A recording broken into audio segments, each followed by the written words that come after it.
பாஜக அதிமுகவை விரட்டியடித்து 2026இல் திமுக ஆட்சி தொடர களப்பணியை தொடங்குவோம் என திமுக பொதுக்குழு கூட்டத்தில் தீர்மானம் நிறைவேற்றப்பட்டது. மதுரை உத்தங்குடியில் நடைபெற்ற திமுக பொதுக்குழு கூட்டத்தில் 27 தீர்மானங்கள் நிறைவேற்றப்பட்டன. கருணாநிதியின் பிறந்த நாளான ஜூன் 3ஆம் தேதியை செம்மொழி நாளாக நாடெங்கும் கொண்டாடுவோம். உழவர்கள், நெசவாளர்கள், மீனவர்கள் என அனைத்து தரப்பினரின் வாழ்விலும் புதிய விடியல் தந்த திராவிட மாடல் அரசின் சாதனைகளை பரப்புவோம் என்றும் தீர்மானம் நிறைவேற்றப்பட்டது.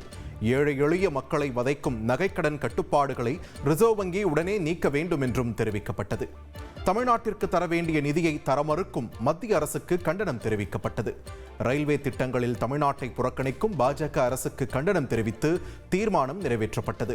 பாஜகவையும் அதிமுகவையும் விரட்டியடித்து 2026இல் திமுக ஆட்சி தொடர களப்பணியை தொடங்குவோம் என்றும் திமுக பொதுக்குழுவில் தீர்மானம் நிறைவேற்றப்பட்டது. டெல்லிக்கு தமிழ்நாடு எப்போதுமே அவுட் ஆஃப் கண்ட்ரோல் தான் என்றும் முதலமைச்சர் ஸ்டாலின் திட்டவட்டமாக தெரிவித்துள்ளார். மதுரை உத்தங்குடியில் நடைபெற்ற திமுக பொதுக்குழு கூட்டத்தில் பேசிய முதலமைச்சர் ஸ்டாலின், அதிமுக ஒட்டுமொத்தமாக பாஜகவின் கட்டுப்பாட்டுக்கு சென்றுவிட்டதாக விமர்சித்தார். மேலும் தாங்கள் கூட்டணி கட்சிகளை மதிப்பதால் தான் தேர்தல்களில் வெற்றி தொடர்கிறது என்றும் தெரிவித்தார். நான் தலைவராக பொறுப்பேற்றதிலிருந்து நம்ம தொடர்ந்து வெற்றி பெறுவதற்கான காரணங்களை ஒன்று நம்ம கூட்டணி.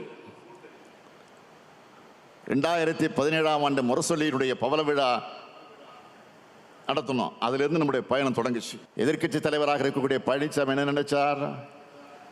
நம்ம கூட்டணி உடையும் பிரியும் நினைச்சார். அதுக்காக என்னென்ன கதைகள் எல்லாம் உருவாக்கினார். 2024 நாடாளுமன்ற தேர்தலில் பாஜகவோட பிரிஞ்சு அது ஒரு நாடகம் நடத்தினார். என்ன காரணம்? நம்ம கூட்டணி அதெல்லாம் உடையும்னு நினைச்சாரு. ஆனால் அவங்களோட எண்ணம் ஈடேறல. அதிமுக பாஜக கூட்டணியை அமித்ஷா அறிவிச்சப்போ ஒரு வார்த்தை கூட பேசல. பக்கத்தில் உட்கார்ந்துருக்கிறார், ஒவ்வியமா பக்கத்தில் உட்கார்ந்துருக்கிறார். என்ன அடக்கம்! ஒரு மாநிலத்தில் ஒரு கூட்டணிக்கு யார் தலைமை வகிக்கிறாங்களோ அவங்க தானே கூட்டணி அறிவிப்பாங்க. ஆனால் அங்கே அமித்ஷா அறிவிக்கிறார். இதுல இருந்தே இவங்க லட்சணத்தை புரிஞ்சுக்கலாம். ஒட்டுமொத்தமாக பாஜகவோட கண்ட்ரோலுக்கு போயிருக்கு அதிமுக. நான் ஏற்கனவே சொன்னதுதான், மீண்டும் உறுதியோடு சொல்றேன், எந்த ஷா வந்தாலும் தமிழ்நாட்டை ஆள முடியாது. டெல்லிக்கு தமிழ்நாடு எப்பவுமே அவுட் ஆஃப் கண்ட்ரோல் தான். உங்கள் தந்திவன் தொலைக்காட்சியில் ஆத்மான் செவ்வாய் தோறும் இரவு 8 மணிக்கு காண தவறாதீர்கள். தந்தி டிவியை உங்கள் கேபிள் டிவி ஆபரேட்டரிடம் இலவசமாக கேட்டு பெறுங்கள். செய்திகளை உடனுக்குடன் தெரிந்து கொள்ள உடனே சப்ஸ்கிரைப் பண்ணுங்க.